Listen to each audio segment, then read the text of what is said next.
Shalom Bapak Ibu, Saudara terkasih dalam nama Yesus. Kita bertemu kembali di ibadah hari Minggu ini. Walaupun masih secara virtual, tapi kita yakin dan percaya bisa kita bersepakat dan bersehati Tuhan hadir di tengah-tengah kita. Amin. Ya, mari saya jemput kita untuk bangkit berdiri. Kita berdoa bersama-sama. Haleluya. Bapa, terima kasih Tuhan buat kebaikan-Mu, penyertaan-Mu, dan anugerah-Mu dalam kehidupan kami Tuhan. Kami menyadari Tuhan, di dalam setiap langkah kami membutuhkan Engkau ya Bapa. Kami butuh campur tangan-Mu dalam setiap kehidupan kami. Dan kami tahu Tuhan, Engkau tidak pernah meninggalkan kami. Baik atau tidak baik keadaan kami Tuhan, kami tahu semua ada di dalam rencana-Mu, semua ada di dalam perancangan-Mu yang indah. Yang kami perlu lakukan hanya tetap percaya kepada Engkau dan tetap yakin dan senantiasa memandang wajah-Mu. Bapa, saat ini Tuhan kami mau datang bersehati bersama-sama dengan saudara-saudari seiman kami. Bersama-sama kami mau menyembah Engkau, memuji dan memuliakan Engkau. Dimanapun kami berada Tuhan, saat kami menyatukan hati kami percaya Tuhan Engkau hadir di tengah kami. Pada saat Engkau hadir Tuhan, ada mujizat akan terjadi dalam kehidupan kami. Ya Roh Kudus, pimpin setiap kami, dan biarlah kami boleh menyenangkan hati Bapa. Terpuji nama Tuhan di dalam nama Yesus Kristus. Bapak Ibu yang sepakat dengan saya, sama-sama kita katakan amin. Haleluya. Kita tahu Yesus adalah penebus kita, amin. Come on, kita akan memuji Tuhan bersama-sama. Haleluya. Kita punya penebus yang hidup dan sudah mati berkorban bagi kita.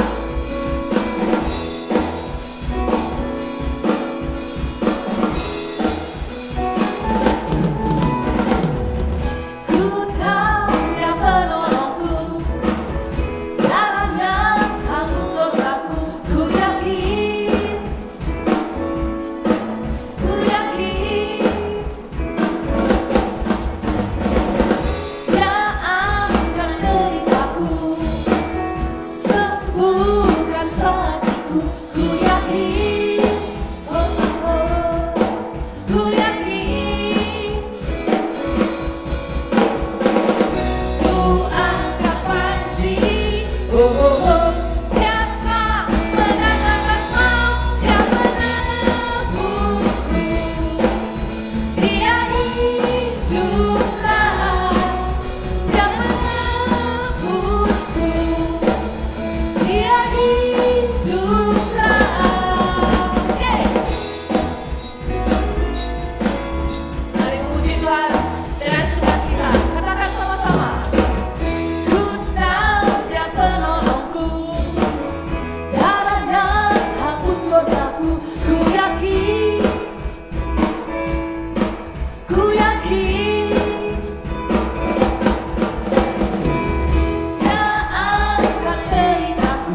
yang boleh menjatuhkan kita. Amin Bapak Ibu. Mari silakan duduk dan tenangkan diri kita di hadapan Tuhan. Kita mempersiapkan hati kita untuk menerima kebenaran firman Tuhan yang akan memulihkan kita dan membebaskan kita. Haleluya, haleluya. Kau baik Tuhan, Kau baik Bapa. Musim yang berlalu, hari-hari kami lewati, kami tahu Tuhan, tangan kananmu senantiasa memegang kami. Janjimu berkata, aku sekali-kali tidak akan meninggalkan Engkau, dan aku sekali-kali tidak akan membiarkan Engkau. Kami pegang janjimu Tuhan di dalam hati kami, di dalam batin kami Tuhan. Sehelai rambut pun yang jatuh atas seizin-Mu ya Bapa. Terima kasih Tuhan. Terima kasih.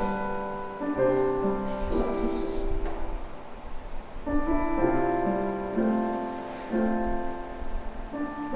Musim akan selalu berganti,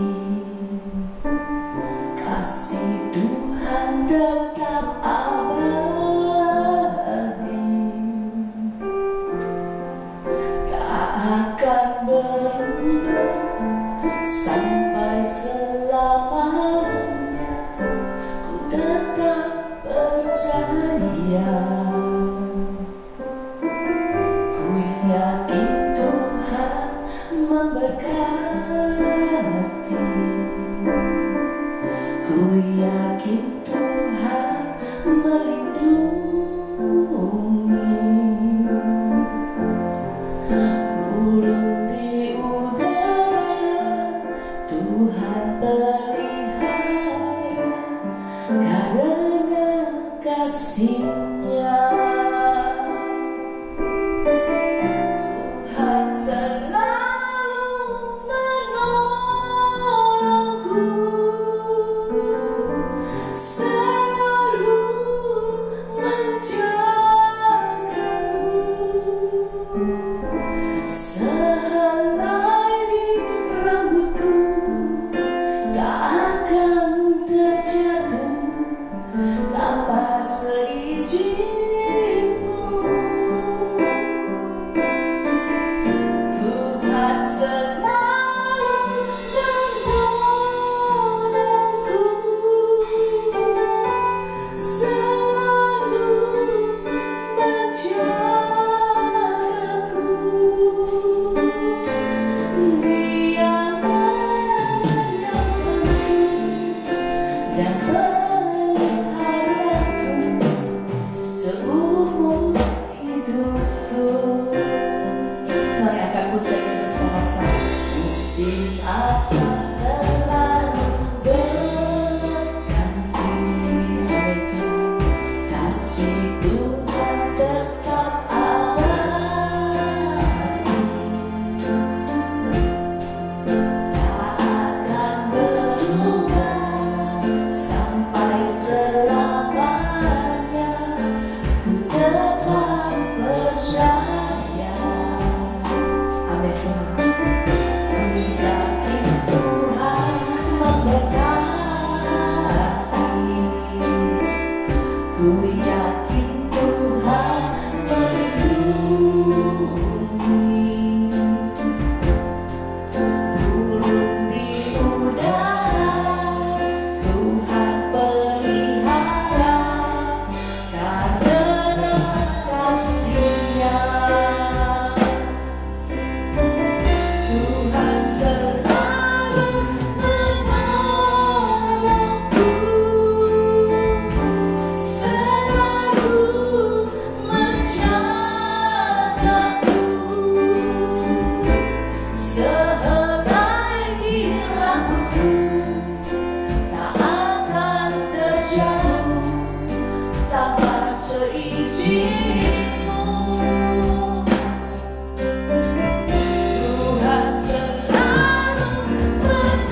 dan peliharaku seumur hidupku.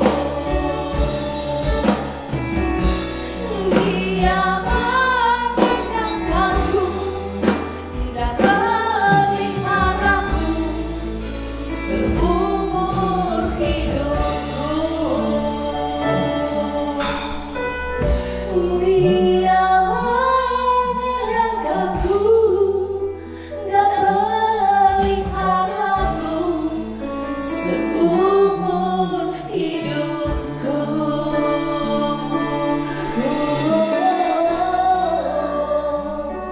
Haleluya, haleluya,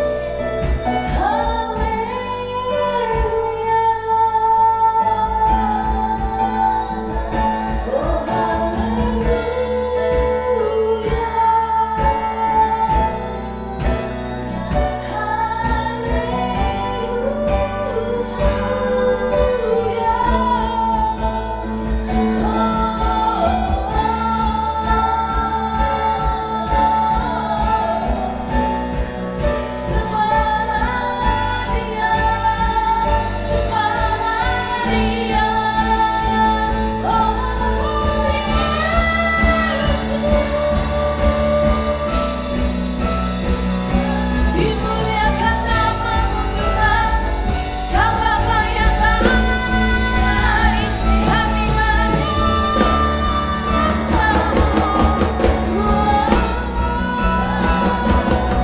Haleluya,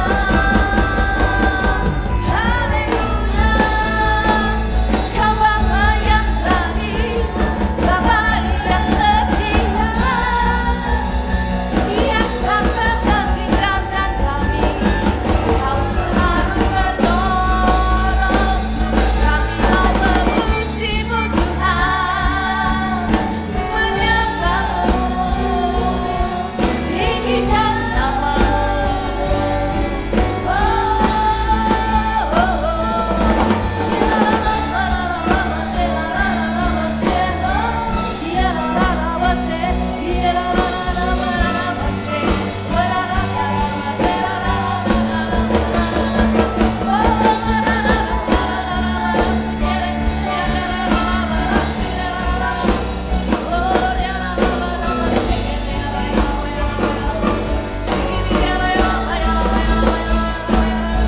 Tak sekalipun Kau tinggalkan kami, tak sekalipun Kau lepaskan kami, Engkau penebusku yang hidup, Bapa yang baik, penebus kami.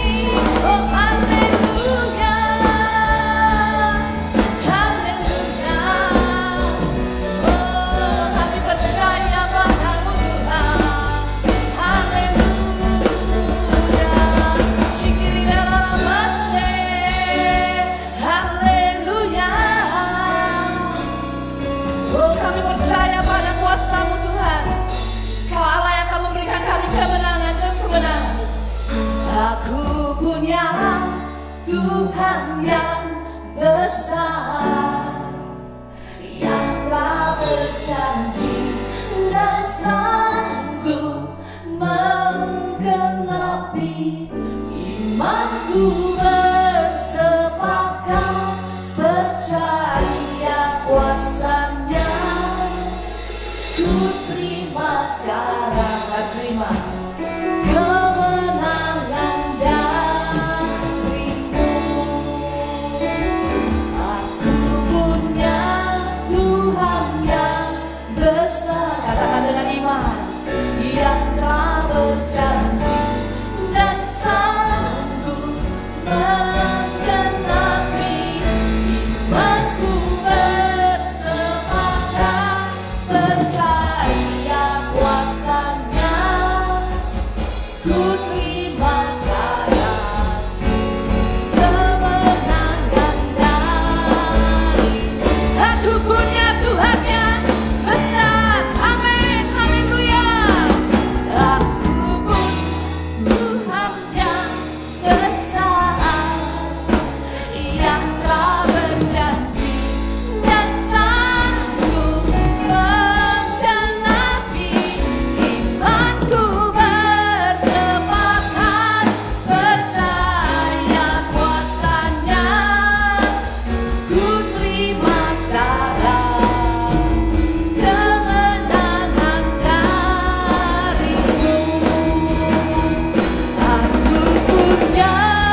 firman kemenangan dari Tuhan.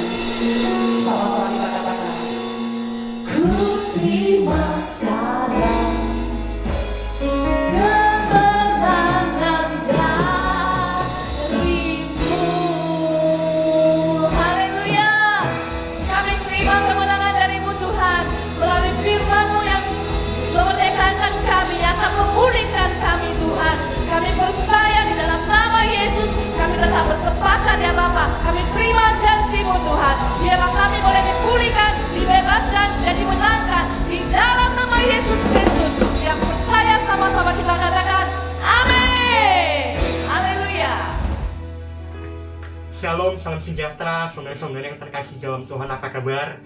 Senang sekali saya boleh punya kesempatan kembali membawakan firman Tuhan pada setiap dari Anda. Dan saya rindu, ya, firman Tuhan yang saya bawakan hari ini itu bisa membawa sebuah perubahan dalam kita menata dan melihat kehidupan kita. Ya, terutama terkadang dalam perjalanan kita sebagai orang Kristen, kita punya kecenderungan untuk merohanikan segala sesuatu. Dan ada sebuah pernyataan yang sering kita ucapkan, udahlah, nggak usah di-plan, ya, nggak usah direncanakan. Kita nge-flow aja, ikut aliran yang mengalir bersama Roh Kudus.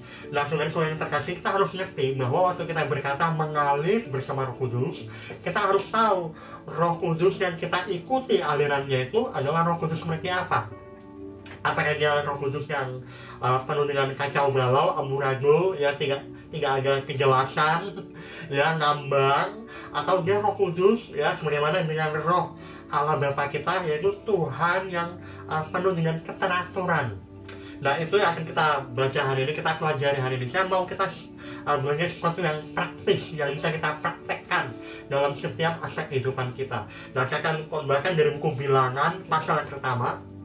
Ya, ini bukan sebuah bacaan yang lazim dibawakan oleh hamba Tuhan untuk dikhotbahkan, tapi saya ingin sesuatu yang sebenarnya bukan hal yang baru, tapi kita bisa belajar dari cerita ini. Ya, Bilangan pasal yang pertama ayat 1-4. Singkat aja, dan saya mau Anda nanti baca seluruh pasalnya kalau perlu, ya, Bilangan 1, 2, dan 3, tapi saya hanya mau dari Bilangan yang pertama. Oke, dan kemudian firman Tuhan. Tuhan berfirman pada Musa di padang gurun Sinai dalam kemah pertemuan pada tanggal 1 bulan yang kedua dalam tahun yang kedua sesudah mereka keluar dari tanah Mesir. Hitunglah jumlah segenap umat Israel menurut kaum-kaum yang ada dalam setiap suku mereka, dan catatlah nama mereka semua laki-laki di Israel yang berumur 20 tahun ke atas dan yang sanggup berperang, orang demi orang. Engkau ini beserta Harun harus mencatat mereka menurut pasukannya masing-masing. Dari tiap-tiap suku harus ada satu orang yang mendampingi kamu, yakni orang yang menjadi kepala dari suku yang diwakilinya itu. Amin. Oke, nah saudara, ini sebuah bacaan cukup menarik. Nah, kita mau melihat kembali ke dalam sejarahnya bangsa Israel. Hari ini kita mau belajar sedikit, saudara, ya, mengenai firman Tuhan. Kalau Anda lihat, saudara, ya, bahwa dari ayat yang pertama katakan kejadian ini terjadi pada tanggal 1 bulan yang kedua tahun yang kedua sesudah mereka keluar dari tanah perjanjian. Ya, mungkin Anda bingung kenapa buku Bilangan itu dimulai dari tahun yang kedua. Apa yang terjadi di tahun yang pertama setelah mereka keluar dari Mesir? Dan kita tahu bahwa 5 buku pertama dari orang Israel dan juga Alkitab yang ada dari saya itu adalah Kejadian, Keluaran, Imamat, lalu Bilangan, kemudian Ulangan. Ya, dan Anda lihat, Keluaran itu nggak jelas namanya Keluaran. Itu buku mengenai kronologi bagaimana orang Israel dari Mesir keluar.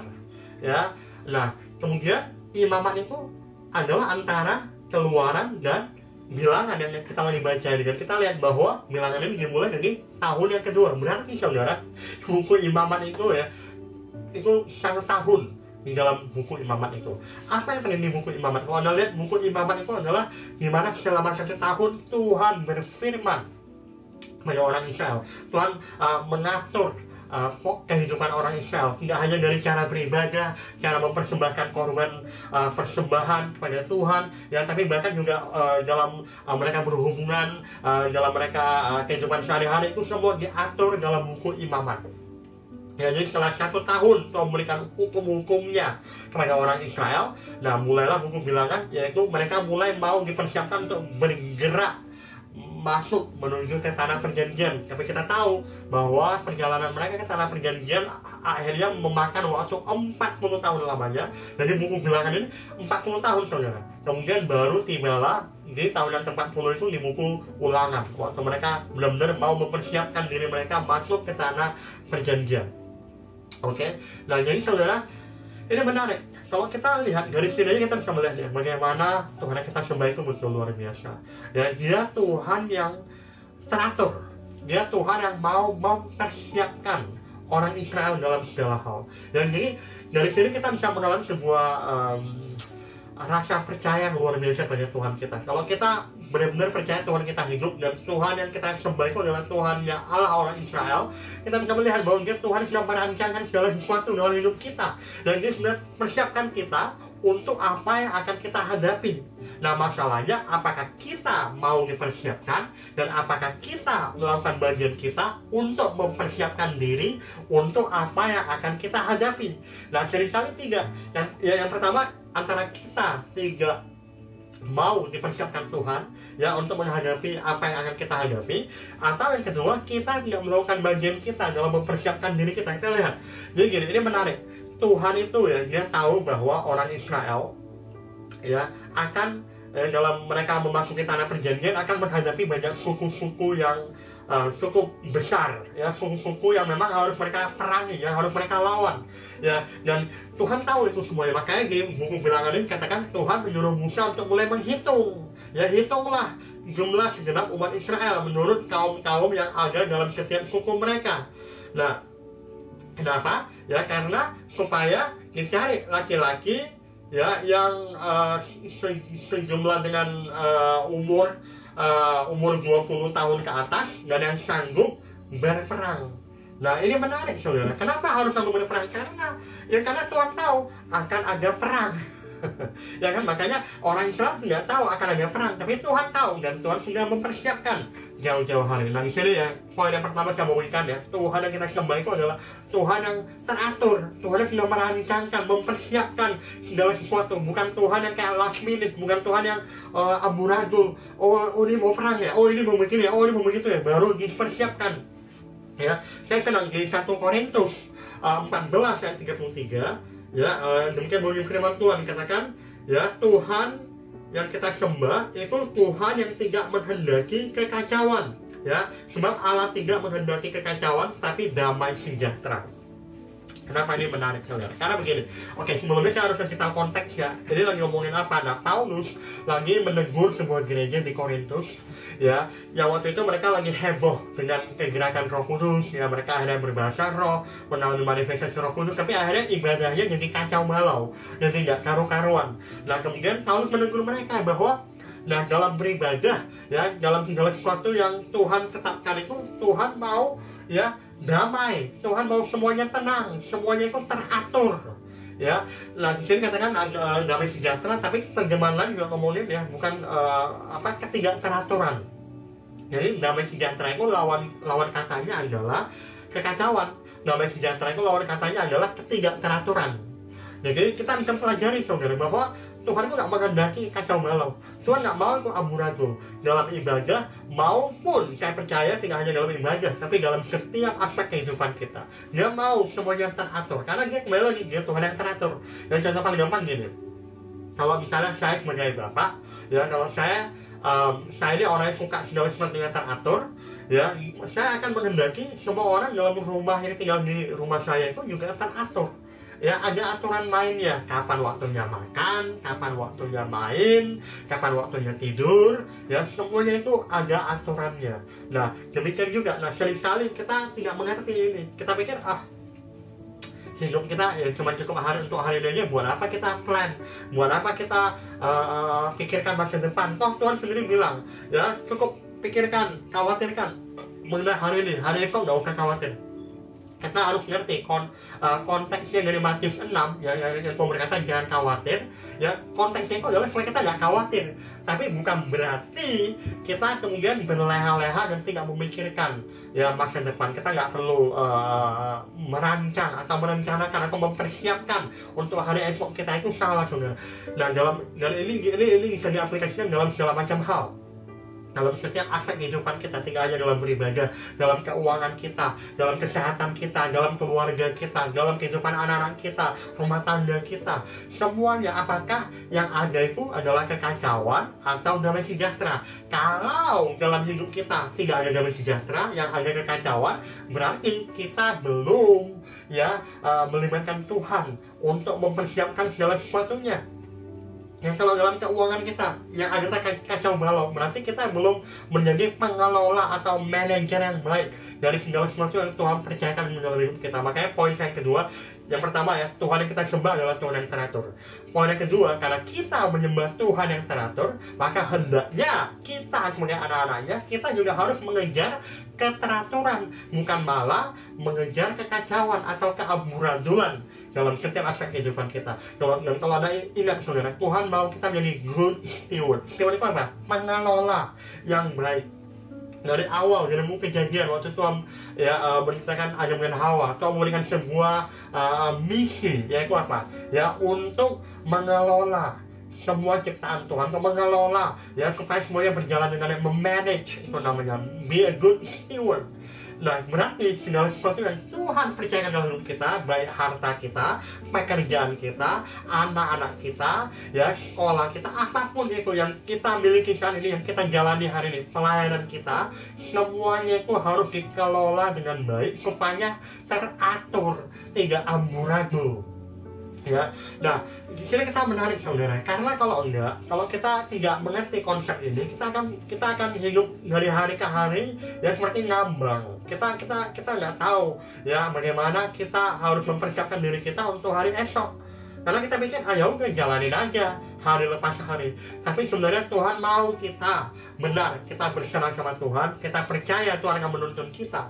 Tapi at the same time, Tuhan mau kita mempersiapkan diri kita. Kita harus ingat, waktu orang Israel menghadapi semua suku-suku yang begitu besar, yang begitu dahsyat, sebelum mereka masuk dalam tanah perjanjian, ya memang dikatakan Allah yang berperang bagi orang Israel. Dan kita sebagai orang Kristen, kita suka pakai kata-kata seperti itu. Oh, Tuhan yang membela saya kok, Tuhan yang akan berperang, Tuhan yang mempersiapkan hari esok buat saya. Tapi kita juga harus lihat di sini, memang Tuhan yang berperang, tapi at the same time Tuhan ngomong ke Musa, dan di waktu yang sama Tuhan bilang sama Musa, hitung ya jumlah segenap umat Israel, cari laki-laki yang berumur 20 tahun ke atas sanggup berperang. Ini ngomongin apa? Ini ngomongin Tuhan melakukan bagiannya dia, kita juga melakukan bagiannya kita. Bagiannya kita apa? Ya bagiannya kita apa yang Tuhan percayakan pada kita, bagian yang memang kita bisa lakukan, kita lakukan dengan sebaik mungkin. Bagiannya Tuhan, kita nggak usah khawatirkan. Makanya saya tulis sini, saudara, segala sesuatu dalam hidup kita yang di luar kendali kita, ya bisa apa aja, bisa hal-hal yang terjadi di luar ekspektasi kita, di luar mimpi kita, di luar pengharapan kita, semua yang terjadi di luar kendali kita.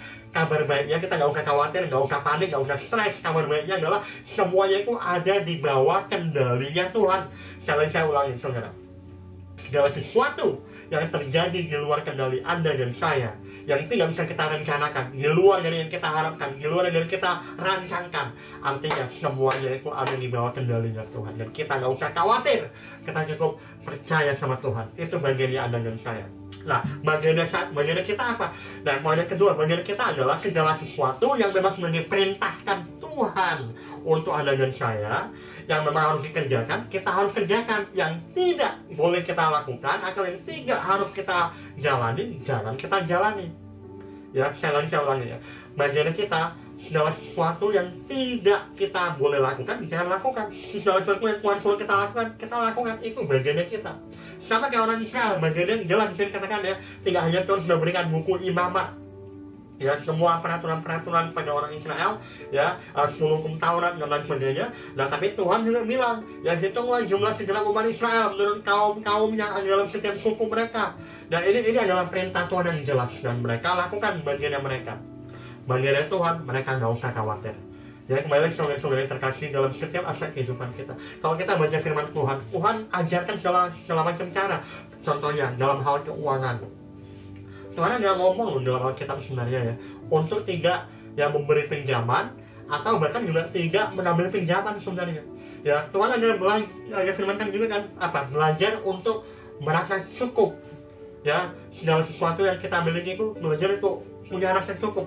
Banyak hal saudara, firman Tuhan Anda dan saya itu, Alkitabnya kita itu penuh dengan hikmat, penuh dengan aturan-aturan yang Tuhan berikan supaya kita tidak salah langkah. Tapi seringkali kita tidak menggubris aturan-aturan Tuhan yang Tuhan jelas-jelas bilang tidak boleh lakukan, kita lakukan. Yang jelas-jelas Tuhan suruh kita lakukan, malah tidak kita lakukan. Ya, jadi ini penting saudara. Bagian kita, saya mau katakan, kita harus lakukan apa yang memang menjadi bagian kita.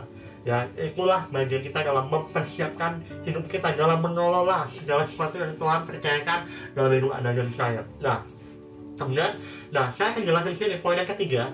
Jadi yang pertama ya tadi, hal-hal yang di luar kendali kita nggak usah khawatir, itu artinya semua di bawah kendali Tuhan. Yang kedua, hal-hal yang menjadi bagian kita adalah hal-hal yang memang sudah jelas Tuhan harus suruh kita lakukan, yang tidak boleh kita lakukan, jangan kita lakukan.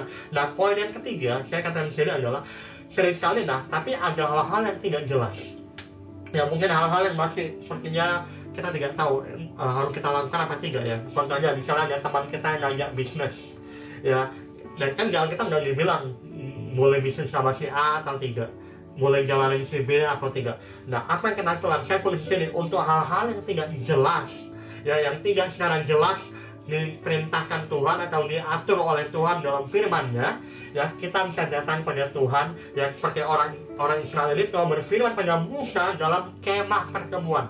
Kemah pertemuan ini ngomongin apa? Dalam hidup kita hari ini, kemah pertemuan ini berbicara mengenai ruang doanya kita, saat teduhnya kita, yaitu berbicara mengenai keintiman kita sama Tuhan. Untuk hal-hal yang tidak jelas, kita bisa datang pada Tuhan untuk meminta petunjuk, untuk meminta kejelasan. Sekali lagi, karena Tuhan yang kita sembah adalah Tuhan yang jelas, Tuhan yang teratur, bukan Tuhan yang kacau balau, bukan Tuhan yang amburadul, bukan Tuhan yang tidak jelas, ngambang, nggak tahu ke arah mana, tapi Dia Tuhan yang jelas, Dia Tuhan yang teratur, dan Dia Tuhan yang menghendaki damai sejahtera, bukan kekacauan. Jadi kalau hari ini Anda merasa hidup Anda masih kacau balau, ya, dan Anda tidak punya damai sejahtera, artinya kita belum benar-benar berjalan di dalam jalannya Tuhan. Kita harus ikut aturan mainnya Tuhan, dan untuk ikut aturan main Tuhan, untuk hal-hal yang tidak jelas, kita berdoa, kita punya hubungan yang dekat sama Tuhan, seperti Musa yang bisa dengar suara Tuhan langsung, dan Tuhan berkata, hitunglah jumlah segenap umat Israel, ya, catatlah nama semua laki-laki,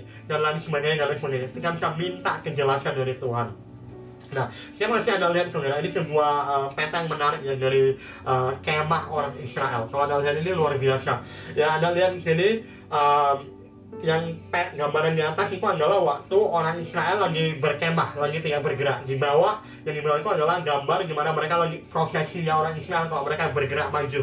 Nah, dalam kedua gambar ini Anda bisa lihat ya, yang di tengah-tengah yang warna oranye itu namanya tabernakel. Ya, tabernakel itu berbicara mengenai kemah pertemuan lagi, yang menggambarkan mengenai kehadiran Tuhan, ya, kedekatan, keintiman dengan Tuhan itu ada di tengah-tengah dari setiap aspek kehidupan orang Israel. Nah, saudara, hal yang sama kalau dalam hidup kita hari ini kita tidak jelas, ya, harus bergerak kemana, harus melakukan apa, kita tidak tahu apakah yang keputusan yang kita ambil itu benar atau tidak. Kita harus kembali berpusat, hidup kita harus berpusat kepada Tuhan. Tuhan jadi pusat dari segala-galanya. Ya, Anda lihat ya, kemudian tabernakel dikelilingi oleh imam Lewi, orang Merari, ya, imam besar Kohat dan Gerson. Kemudian baru dikelilingi oleh ke-12 suku. Dan yang menarik saudara, kalau Anda lihat yang paling depan itu adalah suku Yehuda. Ya, suku Yehuda, ya, yang depan dan yang paling tengah itu Yehuda, baik dalam berkemah ataupun dalam bergerak maju, Yehuda adalah yang paling depan. Ini melambangkan apa saudara dalam kehidupan kita ya? Sehingga dari Yehuda itu ngomongin siapa? Ngomongin mengenai Tuhan Yesus.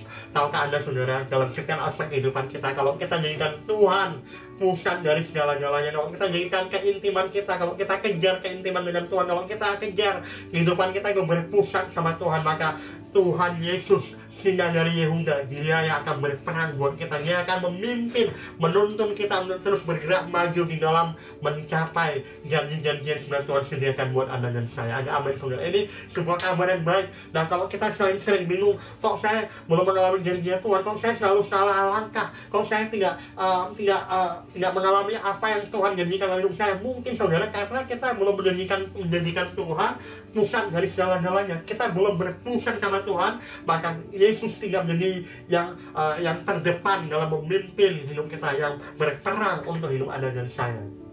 Adalah saudara. Nah, kemudian ini yang terakhir saudara. Saya akan berbicara mengenai keteraturan itu berbicara mengenai apa saudara. Jadi kita bisa belajar ya. Keteraturan itu berbicara mengenai bagaimana kita mengatur, bagaimana kita mempersiapkan. Ya, dan itu melibatkan kita mulai mencatat saudara. Sama seperti mulai menghitung, mencatat. Kita harus belajar memprioritaskan kehidupan kita, dan kita harus melihat kapasitasnya kita. Anda lihat sama kayak Musa sama orang Israel, ya, dihitung, dicatat, ya, dan lihat kapasitasnya. Anak laki-laki berumur 20 tahun dan yang sanggup berperang. Ini berbicara mengenai kapasitas kita, dan prioritas kita itu harus disesuaikan dengan kapasitas hidup kita. Saudara-saudara terkasih, saya akan akhiri dengan hal ini saudara. Sering sekali kenapa hidup kita tidak teratur? Kenapa hidup kita kacau? Mudah saudara, karena dua hal. Yang pertama, karena kita sering salah prioritas. Kita tidak punya prioritas yang benar dalam hidup kita. Ya, prioritas kita mungkin untuk anak-anak pelajar, mungkin prioritas kita adalah bermain, prioritas kita adalah bergaul, prioritas kita adalah pacaran, akhirnya sekolah amburadul, akhirnya masa depannya yang jelas. Ya, atau kita punya prioritas banyak tapi tidak sesuai dengan kapasitas. Jadi saya mau ingat dua hal ini saudara. Prioritas dan kapasitas itu harus berjalan bersama-sama. Dan saudara, kalau Anda ingin melakukan bagian kita, ya, Allah akan melakukan bagiannya, mempersiapkan, merancang, dan memimpin kehidupan kita. Tapi bagian kita dalam mengatur dan mengelola, kita harus belajar memprioritaskan dan melihat kapasitas kita dalam memenuhi prioritas-prioritas tersebut. Ya, saya tuliskan di saudara, ya, bahwa kalau Anda lihat 1 Korintus 14 ayat 33, ya, ini di ayat yang sama, ya, 14 ayat 33, katakan apa tadi saudara? Ya, Allah tidak menghendaki kekacauan, tetapi damai sejahtera. Kemudian kalau lompat ke ayat 40, ya, tetapi segala sesuatu harus berlangsung dengan sopan dan teratur. Jadi ini Tuhan sudah memberi sebuah perintah. Ini memang kembali lagi konteksnya ini dalam beribadah. Semuanya harus dalam keadaan sopan, semuanya harus dalam keadaan teratur. Tapi di sini kita bisa melihat bahwa Tuhan yang kita sembah itu memang mau semuanya itu teratur, semua itu berjalan dengan baik. Ya, nah, yang menarik saudara, kata teratur, ya, berjalan dengan teratur itu bahasa Yunani-nya itu adalah arah. Dan kalau Anda lihat arah ini ngomongin apa? Arah ini punya banyak pengertian. Pengertiannya bisa berbicara mengenai ya, bagaimana kita mengatur, ya, mencatat, menghitung sesuai dengan nilai ataupun waktu, ya, atau klasifikasi, ya, atau arah kehidupan, ya. Tapi yang terakhir saya suka, kata teratur ini berbicara mengenai bagaimana kita mendeklarasikan keinginan kita untuk menyelesaikan sesuatu. Itu namanya teratur. Itu artinya gini saudara, maksudnya apa sih? Kalau Anda lihat dan katakan kita hendaklah mencatat, menghitung, saya mau menantang siap dari Anda. Hari ini maukah Anda ambil waktu untuk berdoa, kemudian duduk, ya, kemudian ambil selembar kertas, dan Anda mulai mencatat, mulai menghitung. Sebenarnya kalau Anda mau hidup Anda teratur, selain Anda berdoa sama Tuhan, Anda harus menuliskan apa yang ingin Anda capai. Anda harus menuliskan, Anda harus mulai menuliskan, ya, prioritas-prioritas dalam kehidupan Anda. Apakah yang pertama mungkin pasti Tuhan, ya, beribadah, mencintai Tuhan. Yang kedua apa? Mengasihi keluarga. Mungkin apapun, ya, Anda tulis prioritas-prioritas Anda. Nah, kalau prioritasnya ini masih nggak benar, Anda harus mulai urutkan dari yang pertama, yang terpenting sampai yang paling nggak penting. Nah, kemudian Anda harus tuliskan, ya, kapasitas Anda dalam memenuhi prioritas ini apa. Nah, banyak orang punya keduaan untuk punya 10 prioritas, tapi padahal kapasitasnya itu hanya bisa 2 atau 3 prioritas. Nah saudara, makanya kenapa orang kalau akhirnya jadi keteteran, ya, jadi kacau balau semuanya, karena kembali lagi prioritasnya sama kapasitasnya tidak seimbang. Nah, tapi saudara, yang menarik kalau Anda menuliskan, ya, prioritas Anda, mimpi Anda, ya, apa yang ingin Anda lakukan, sebenarnya itu Anda lagi mendeklarasikan bahwa apa yang Anda tuliskan itu Anda punya sebuah niat, sebuah inisiatif bahwa Anda pasti akan menyelesaikan apa yang sudah Anda tuliskan. Jadi ini menarik saudara, makanya penting buat kita menuliskan dalam apa yang ingin kita capai. Jadi saudara, kalau Anda belum melakukan ini saudara, saya menantang Anda mulai biasakan menulis jurnal. Ya mungkin Anda berkata menulis diary itu kan pekerjaan wanita, tapi enggak saudara. Sebenarnya ya kalau kita menuliskan rencana kita, mimpi kita, rancangan-rancangan kita, memang benar Tuhan yang merancang. Tapi saudara, kita juga bisa menuliskan dan menyerahkan rancangan kita sama Tuhan, karena Tuhan bisa memimpin kita untuk berjalan dalam rancangan Tuhan. Nah kemudian yang terakhir saudara, saya menjadi kelilingilah hidup kita dengan orang-orang yang tepat yang akan menolong kita di dalam mengelola, memanage, yang mengatur kehidupan kita supaya kehidupan kita itu tidak kacau balau tapi menjadi teratur. Ada amin saudara. Ya dengan cepat aja saudara, saya akan akhiri dengan 3 poin ini ya, langkah-langkah praktis ya dalam supaya kita mengejar sebuah kehidupan yang teratur, yang tidak kacau balau, yang penuh dengan damai sejahtera. Yang pertama, kita harus punya intensional, dengan kesengajaan ya dalam setiap hal yang ingin kita lakukan dalam hidup ini ya. Jadi kalau kita memang mau belajar untuk teratur, kita harus dengan sengaja mengatur hidup kita. Kita tidak bisa berkata, oh saya mau hidup saya ini, saya mau berbenah lah dalam hidup saya mau keuangan saya lebih teratur, saya mau keluarga saya lebih teratur. Tapi kalau kita tidak punya intensional ya, kita tidak punya niat, kita tidak dengan sengaja duduk menulis, merancang ya, dan punya keinginan untuk menyelesaikannya ya, tidak akan pernah terjadi, cuma mimpi di siang bolong.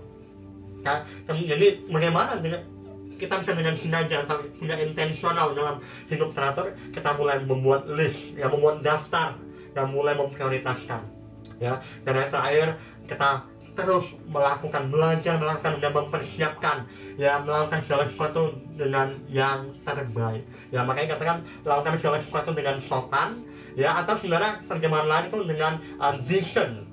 Ya, dengan excellent, dengan sesuatu yang baik, kita berikan yang terbaik, walaupun hal-hal yang kecil pun, mulai dari hal-hal yang kecil kita berikan yang terbaik, dan kita berusaha untuk teratur dalam melakukan bagian kita, dan biarkan Tuhan melakukan bagiannya Dia. Amin saudara.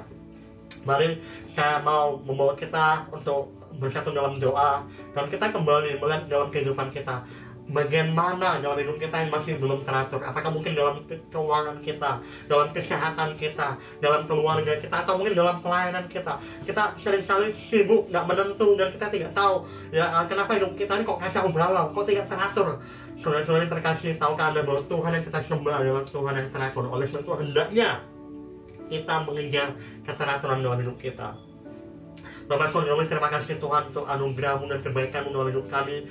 Hari kami belajar Tuhan bahwa sungguh kami bersyukur punya Tuhan yang teratur, punya Tuhan yang merancangkan segala sesuatu untuk terjadi, mendatangkan kebaikan dalam setiap hidup kita. Oleh sebab itu hari ini kami mau belajar Tuhan, kalau ada hal-hal yang terjadi di luar kendali kita, biarlah kami belajar mempercayakan bahwa semuanya itu ada di dalam kendalinya Tuhan. Namun kita bisa belajar hari ini Tuhan bahwa Engkau Tuhan yang menghendaki keteraturan, bukan kekacauan. Engkau Tuhan yang menghendaki damai sejahtera. Dan kalau hari ini saudara, dalam setiap aspek kehidupan Anda dan saya masih ada bagian-bagian kehidupan kita yang tidak damai, yang tidak teratur, yang masih kacau balau, mari kita minta Tuhan berikan kita hikmat, bantu kita untuk mulai secara intensional, secara sengaja duduk dan mulai menulis prioritas-prioritas dalam hidup kita, mulai melihat kapasitas kita, apakah kita mampu menjalankan setiap hal-hal yang kita rancangkan, dan kita mau belajar menyerahkan pada Tuhan rancangan-rancangan kita, bila rancangan Tuhan yang tergenapi dalam hidup kita. Tapi yang terpenting saudara, kita bisa belajar dari orang Israel, dari Musa. Sudahkah kita menjadikan Tuhan pusat dari segala kehidupan kita, dalam setiap aspek kehidupan kita? Sudahkah Tuhan Yesus yang menjadi pusat dari hubungan suami istri kita, menjadi pusat dari keuangan kita, kesehatan kita, dalam kita mendidik anak-anak kita? Kalau Dia menjadi pusat, maka kita tidak usah khawatir. Yesus yang akan memimpin kita, yang berdiri di depan kita, yang berperang untuk Anda dan saya.